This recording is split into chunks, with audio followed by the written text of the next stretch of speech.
You are watching Access LaPorte County, Channel 97. Coming up next is the April 17th, 2023 meeting of the Long Beach Advisory Plan Commission. You can find more information for this meeting by visiting www.accesslaportecounty.org. All right, let's try it. Let's give it a shot. All right, so welcome everybody to the ABC meeting of 4/17/23. Roll. Mary Lou? Here. I'm here. Vicki? Here. Seth McCarthy? Jim Peter? Here on Zoom? No, unless he's married. Okay, he comes later. Matthew Tarzan? I'm here. And Mike Johnson? Here. So, entertain motion to move minutes of 1/16/23, which was the last meeting. So moved. There's a second. I second it. All in favor, say aye. Aye. Okay, old business, we have none. New business, pursue the request from Mr. Macri, to split his lot. So, Tony, you want to tell us what you'd like to do with the lot? Yeah, sure. Yeah, maybe wrong. Make sure you have the recording on because the people that listen to it. Sure. That would be it. Did everybody get this? Get it? Let me make sure you introduce yourself and an address too. Okay. Tony McCree, 2922 Oriole Trail, Long Beach. And I got the email that showed the lot. Yes. Yeah, I remember it with me.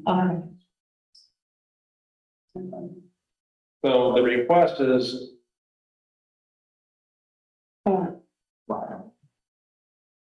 There's a hospital. right, it's We don't have anybody younger. We don't have a guy younger that doesn't need these. I know. So lot 34, you can see where the hill is right there, that blue markings that you see on there. I don't know if you have a map.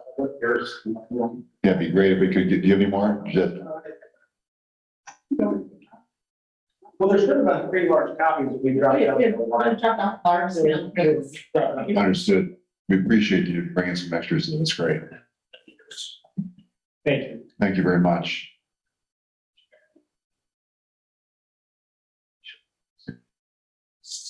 Yeah. And you can see it right there on Beacon as well. Oh, thanks, Chris. Okay, great. Okay. But on top of it, this is just. So are you the lot, your house is the lot next to it? We own all of us. But I mean, are your house? We sit at the top of the hill right here in Oriole. We've been there 25 years. Yeah. Spent people live at this way 25 years. It's just the hill. Just all this. Your house, school sign and. Yeah, that's the hill we're talking about, you see the trail show. Thank you, sir. Oh, what it is, that hill is the wedge that you see on here that's growing out and the thing is right there. So, what we've done is we had this, Steve, they came out and did the survey. Hold on 1 second. We're gonna drive the court reporter insane. Thank you, Chris. Yeah, Mrs. McCree, sorry, they're trying to make a public record, so they're making a transcript and everything.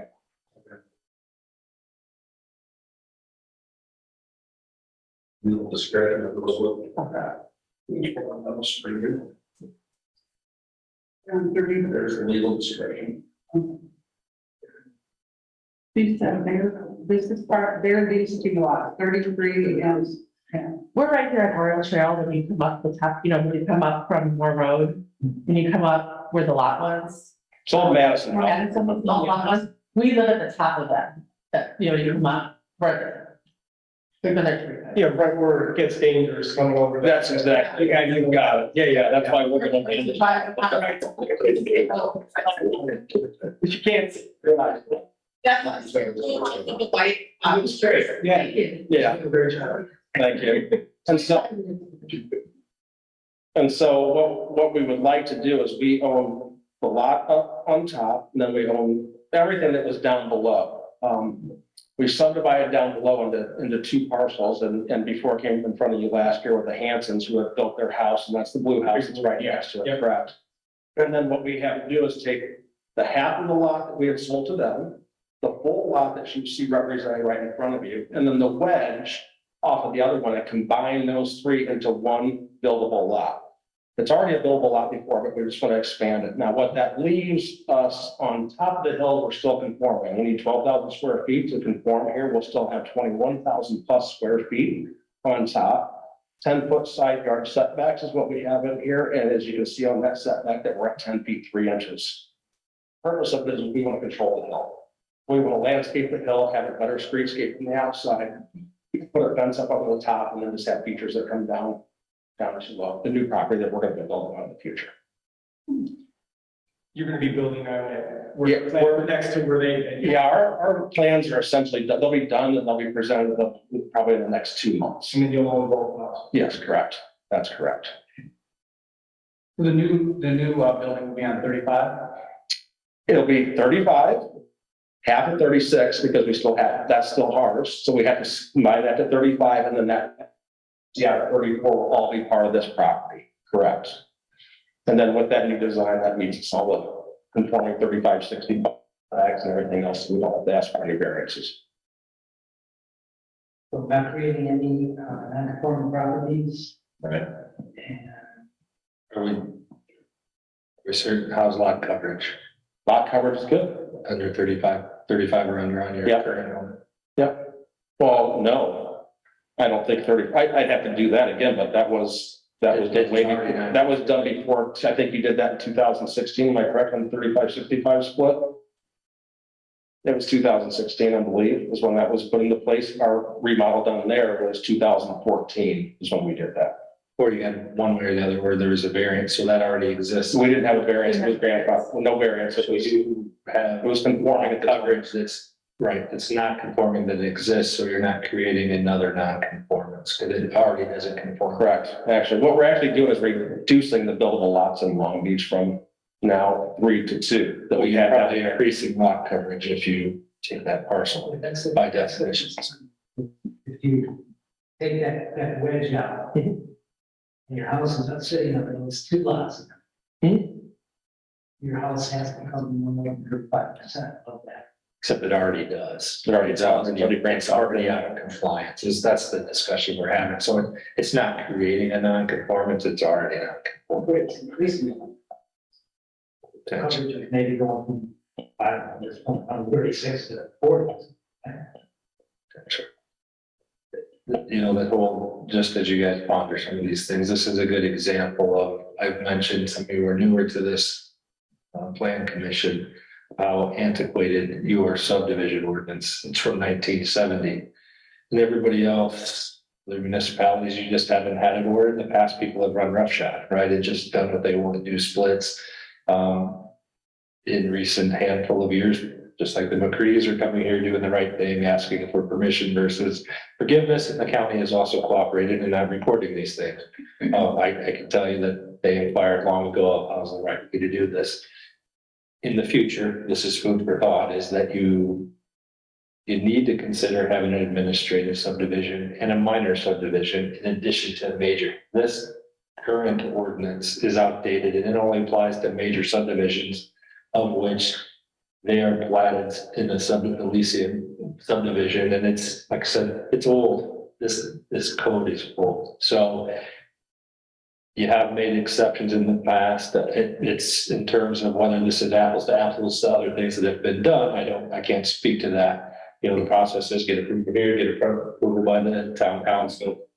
Doesn't seem as if anybody's caring and screaming. The issue is, how do we go about approving this? But I will say that, following the exact letter of the law, this ordinance would make it as if they were building a whole new subdivision on which their property is on. They'd have to go through quite a process that really doesn't make sense. And there is a catch-all that allows you to waive some requirements, but again, probably not originally intended. It's food for thought, because I've suggested in the past, this is an exactly on point example of, they shouldn't even really, in my opinion, have to be before you. They should have to go to the building commissioner and say, hey, can you do an administrative subdivision? We're splitting this lot here, as long as it meets conformity. So taking the opportunity to, sorry to take too long, remind you guys, this is we need to streamline. And just to also on top of it, the county has already approved this. This has been said, I know it has to be approved by you, but the county, this has been submitted to the county and the county has approved this subdivision. Sure. And another thing that I'll say about the hill, when we're talking about coverage, is nothing can ever be built on that hill. You got a 25-foot drop, so whether it's one way or the other, there's. We want to Nothing. control the hill, because right now, Yeah, because Okay. we're recording, you have to come up. oh. Hi, this is Julie McCree. We want to build this beautiful home, and so we want to make that hill beautiful as well. And right now, that's the first thing when you pull in from Moore Road onto Oriole Trail, you see this just awful eyesore. So that's one of the reasons we want to have control of the hill, because, you know, that we want to make that whole street really beautiful when you come in and put a lot of money into that hill. Thank you. I guess my only concern is that we're already over 35%. Again, now we're increasing that. That's kind of what I'm supposed to do. For the new one, or, but that's grandfathered in. Well, Well, no, so there's a nuance here that non-conformances, they exist. What you're not allowed to do under law is increase a non-conformance. The difference, in my opinion, is if you were inclined to consider this, and again, because of this nuance that you have with your antiquated code, I do not think that the building commission and BZA can just work around that. Because it exists, I think that the planning commission with subdivision, the issue is, do you want to do that? That's a different question. Do you have the ability to do that? You probably have that ability just as much as approving the subdivision, whether the non-conformance was an issue at all, so.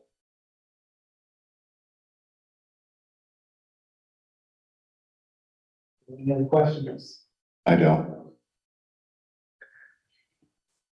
I mean, this is your land, correct? All of it, yeah, all of that is our land, correct?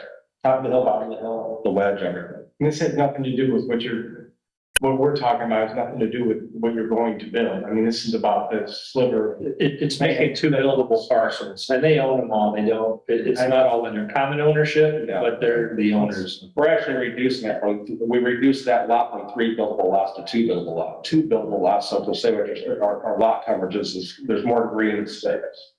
And so all of that will be combined into one taxable lot. That's correct. So those are the other benefits, is not being able to back those out of there. Right. They don't build short of going through the process in reverse. Yeah, on top of it, build another house to add to the tax roll. I think it's a great idea. Yeah, but I would take a step further, to make a motion to accept the plans as presented. So second.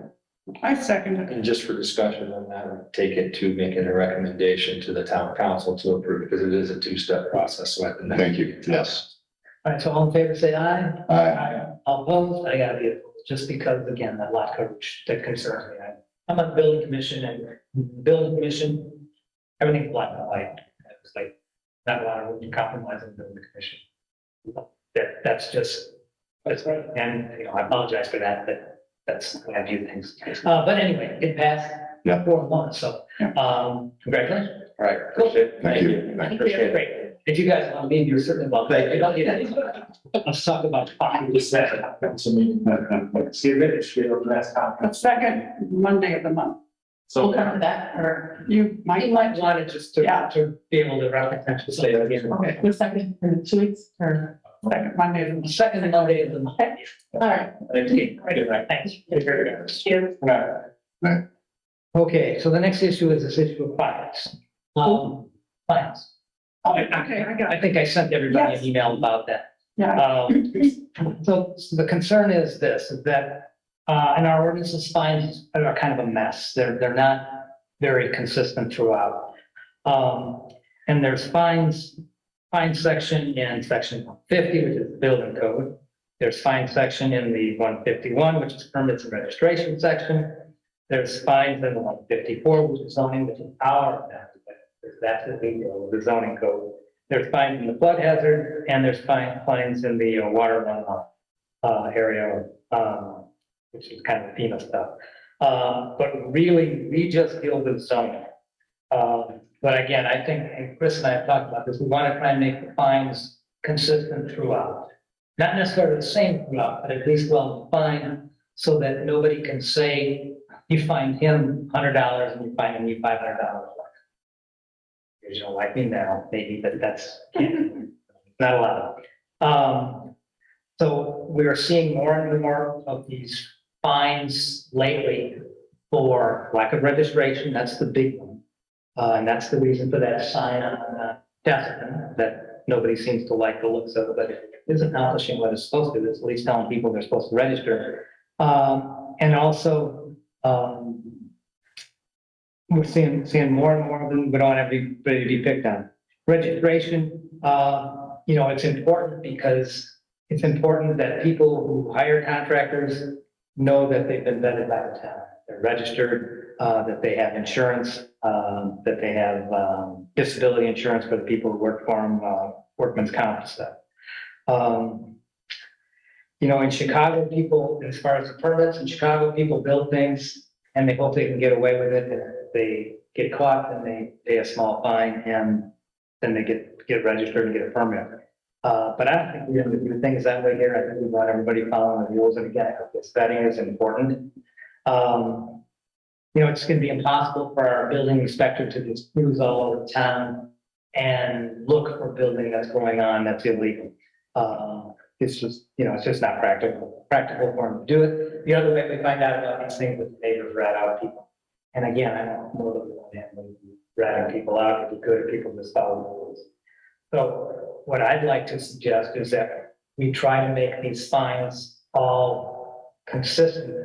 And frankly, the penalty needs to be enough that people aren't going to be tempted to try and build without a permit, build without registered contractors. We have people who use Uncle Jimmy on the weekends. We'd like people to at least feel like they're at some risk. And I think $500 is a significant risk, at least it would be for me, to not do that. In fact, we had somebody tell us that council meeting. I think they were on the neighbors building initiative. They said, if you guys aren't going to enforce this, I'm going to try and sneak something too. I think it was building. I think it was building. Yeah. But bottom line, this is the person who's kind of an upstanding citizen who comes to these meetings and told us that. So it's kind of disheartening. Oh, wait, that was the town council. Was it? Okay, well, Yes. So I guess my thought is I'd like to see us go with like a $500 fine for no registration, $500 fine for no permit. And then the question is so $500 fine to the owner and to the contractor or both. And I have mixed feelings about this because, like, for instance, registration, if you hire a contractor who tells he's registered, are you supposed to call the town center and find out if he's registered? I go online. Well, you would, but you're better informed than those people who live in Long Beach. Okay. I mean, I do. Yeah, I know. I built it. We had to leave whatever it is during COVID. And he's like, oh, no, I'm registered. And I went, no, you're not. Yeah, but nobody else would think to do that. you Yeah. know? Well, I just. That's my kind. Yeah. So I guess I'm opening it up for discussion. Because again, zoning code is our, the rest of the other stuff, town council, I think deals with. Okay, so if I'm a contractor, is that $50 a year? 65. 65? Okay. I actually, we had a guy come out this past week and he's a mason guy because we're in trouble with our chimney. When he called me on the phone, I said, are you registered with the town? He went, I don't know. I said, well, I want you to come out and give us an estimate, but you have to be registered. And he's like, oh, okay. So he's not going to do the work because he doesn't do that type. But I just said to him, no, you can't work here unless you're registered. Gonna get passed along anyway at some point. I mean, throughout the work that gets done, I just want to give you guys a little bit more food for thought. Well, the most egregious, and this came about just as a little backstory. We had a recent scenario with the building commission where the contractor registration ordinance was changed. And there is a thought, and I think this new building software is going to help because it is going to streamline, but we're kidding ourselves to think that this summer it's going to have, this building season is going to have an impact. It'll be next season, but at least they'll get implemented. So everything's going to be electronic. At the building commission level, we've talked about educating people so that they start to think, listen, that's my contractor, but I'm forced as a homeowner to sign it to. That way you can kind of work in a parallel universe. Mary Lou's accepting responsibility to make sure they comply. If she doesn't, at least buyer beware. And then if they, that way, Dr. Lemay is right. There have, since my working with the town there, it's the good and bad of the town. There's people of means that are here, which is great for this town. And then there's people who, despite what everybody thinks outside of Long Beach, that have lived here forever and, you know, fixed income. So you have the whole gamut, but there are people who say, I don't know, pay the fine and we'll keep going, right? And then we have enforcement issues, and I think that there's some things that have come along with it. Not everything has to be beaten over the head, or not everything is going to court for enforcement, but there are some things I think it's food for thought for you that require teeth, and then the other is consistency. So going back to the example that we had recently is we had the correct code sites, but we had the incorrect dollar amount, and that created chaos, and that got fixed. But it's an example where if you see the code section 154.999, the penalty section, that's a range. You know, as Dr. Levine says, that's, in my opinion, and what I do, it's just too open for interpretation and bad moods and cousin Jimmy wadding up your citation and stuff in your pocket. Well, that probably seems more like a $2,500 fine than a $500 on a bad day, right? So I think that one is in your purview. Dr. Levine and I discussed it. He was going to bring up the topic. The other ones the town council could do. The issue is deciding, it probably makes sense that all of those are in a package together if you consider them, and then send it with your recommendation or not a recommendation. You can say, hey, we don't support it. That doesn't mean it still doesn't get to the town council. You know, I don't really know the number of citations or what actually comes into play. And I do believe that there was a question put out by Commissioner Johnstone. So, I mean, there are things to be considered here, but there's still some room to make sure these are reconciled, because it is confusing. It's a lot, and Lou has a thankless job run out in the field. Again, I think automating these things are going to go a long way to educate, but you know, it's a good opportunity to also decide for each of these, is it the contractor only? Is it the homeowner and the contractor? And a little more specificity versus these catch-alls that they may or may not apply depending on the day. And that it just causes trouble, in my opinion, and angst amongst everybody. So the more we can spell it out, the better.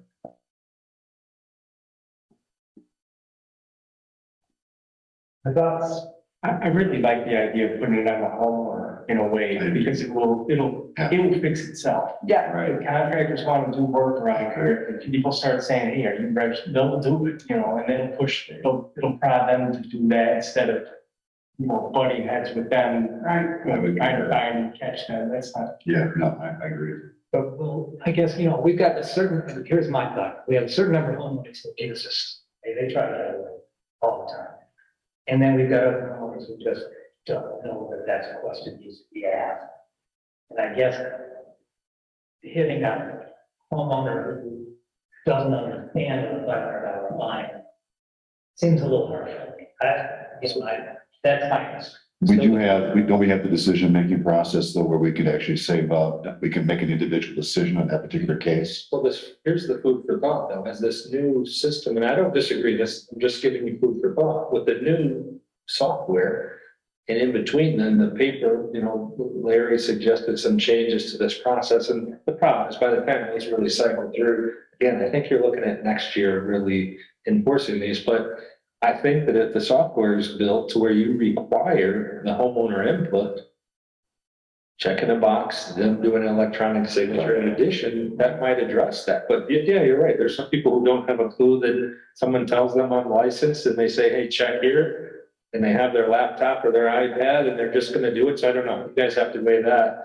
But there has to, or you can just decide, listen, it's on the contractor and we're going to chase them out of town. But if they're in Chicago or somebody comes in and the work's done overnight, what do you do? Well, we'll compromise be to say charge the homeowners $250 and the contractors $500. I like the homeowner 500, quite frankly. I mean, I like your thought process. Let's put it on the homeowner. And then again, back to what I said earlier, if in fact, we determined that the homeowner didn't understand anything, they weren't doing this intentionally, would we have the opportunity to say, no, we're not going to charge you for that? There's always an appeals process. So All right. they could, there is an appeals process when they citation in the town. So They then have to go before the BCA or something. So that's already in place. There is a process. They could, I mean, it takes the process to do, but I guess it's worth it to them. Yeah, I understand your thought, Bob, on that one, but I think the $500 is a real number. And I think that should, and again, I agree with you on this one, should fall on the homeowner. Okay, so You want just the homeowner and the contractor? Yes, that's what I would recommend. Okay, so we've got 2 acres, we've got permits. I would recommend it both. I don't know. I like, the contractor should know better. He can read signs when he drives in, because I noticed years ago in Trail Creek, they had Well, maybe we make them, right, they're signing these things under oath. They're acknowledging that they're responsible for knowing the code. And if there isn't already, and I don't know, but maybe we make sure that there is a contractor confirmation that they're licensed as well. So then at least there's something for the homeowners to say, hey, we did, we've done this, or maybe it's required to be verified before the application's even accepted, right? I mean, that's another thing that comes before the building commission, is something that's on the agenda, and it's not even complete. Maybe it's not even a complete application until you verify that they're registered, right? So then anybody who isn't registered in the town, they're toast, right? You have to move like that. So we got the issue of no permit. If there's no permit, you want to charge the homeowner Yes, $500. yes. Okay, how about no registration? Certainly that would fall on the contractor, right? Mhm. So certainly the contractor $500. Do we want to charge the homeowner anything? If there's no registration, do they need it? What's the thought there? I agree with Doug. I like the idea that we hold them public company. For both registration and permits? So you want 500 both? Which I've already deleted, we can clean up the language. Just clean up the language, yeah. I mean, I don't know what the rest of you think, but I like that idea, because if not, they can be saying, oh, I didn't know. Well, now they both know. We're certainly gonna make the building department less in the red by doing that. Right. That's gonna generate some income until people can't pay attention and can't catch on. All right, well, other thoughts? Well, let's go back, I just want to mention, so we have 3 real penalty sections that apply as well, that's the 150s, right? That starts at 100, 500, 2,500. So the contract registration, that's the one that's most recently changed at the end of 2022. Right. And then the catch-all for zoning is 154,999, and that's the first one is 100 to 2,500, and then 500 to 7,500. That one, in my opinion, should really be cleaned up. Yeah, I think that should be. What other things other than zoning that get fines? I guess, I think any violations, right? I mean, setback, there could be. so you say you're gonna build something to this point in the property and you go over that. For instance, yeah, you build a pool shed that ends up being on there, for instance, right, payments, those kinds of things. Yeah. I'm okay with that being 500. I just think you should shore that up. It's, again, you have 7,500, there are the graduated fines, and there should be for a first and a second and a third. Which number is the one? 54,999. That's at the bottom. That's the catch-all general for zoning. And that was changed in 2017, but as you can see, that range, for instance, 100 to 2,500. I think you should clean that. I don't care. if you- Well, okay, so it It shouldn't be a range for the first one, because it's like that. yeah, Yeah. and it's subjective. If you were in a bad mood that day, you multiply to 2,500, and next week they're 100. Okay, so we need to shore that. So how about a 154.999 starts at 500 and then goes up? So it's not less than, well, the first penalty should just be 500. To make it clean, right? So everything is, It could be whatever. For instance, I think in shoreline, you get 500, 750 to 2,500. I can see after that 75. Those numbers come out of the state code that start to establish some maximums that you can charge. So then on B, would we change that when it says not less than 500, we make that 750? Since we're gonna change the A, if you're in. I mean, that's really, it's your, and so let's talk about what we're doing. because that's the traffic violation, that's not the first. Okay, But I think they all are defined, so again, nobody can say you're picking on them. Right. So what we can do is prepare a proposed ordinance for you to consider, decide if you're gonna set it at your next one, send it out, decide if you're gonna set it for a public hearing, let the building commission and town council give some feedback. And then decide if you're gonna take action on it and send it to town council. And then, unfortunately, anything that involves zoning involves that procedure. Otherwise, the other two sections can be done now, sooner than later. And, so they could be done through the town council. Right, but town council maybe ought to wait till we're ready with this. Yeah, I think it makes sense to do all of them together. So everybody okay with 500 piece for the permits and registration? And then for the 154.99, 500, 750, 1,000? Okay, Where's the 1,000 go? 1,000 would be the third fence. Oh, okay. And sometimes you get people doing all kinds of crazy stuff. I don't think we need to vote on anything, right? We just gave a recommendation, Just discuss it. can bring it back. Okay. Other thoughts? Yeah, we just had a lot of discussion, and if you're inclined, I prepare a proposal ordinance to change that subdivision ordinance as well. If you're good to do that, I was thinking it'd be a good time. Like I said, it doesn't happen often. Yeah. For example, like this, to have the informal administrative subdivision makes sense, and especially for here, because there are so many lots that are small, that can shore up one property or the other, don't necessarily need it. Is that 154? But that it's separate, I think it's a whole separate section, isn't it? It is. Yeah, so I don't think that's hard. Do not, but it'll be something I think that if it comes from you, yes, it will be degrees. I think for that consideration, because you are involved in the process. Yeah. And anything can be initiated from the planning commission, it doesn't have to be, just, there's just procedures that have to happen as part of 154, public hearings, et cetera. But because those things come before you, I think it makes sense to start here and have that. I was thinking that'd be a good job for the next town council, but if you guys want to do it.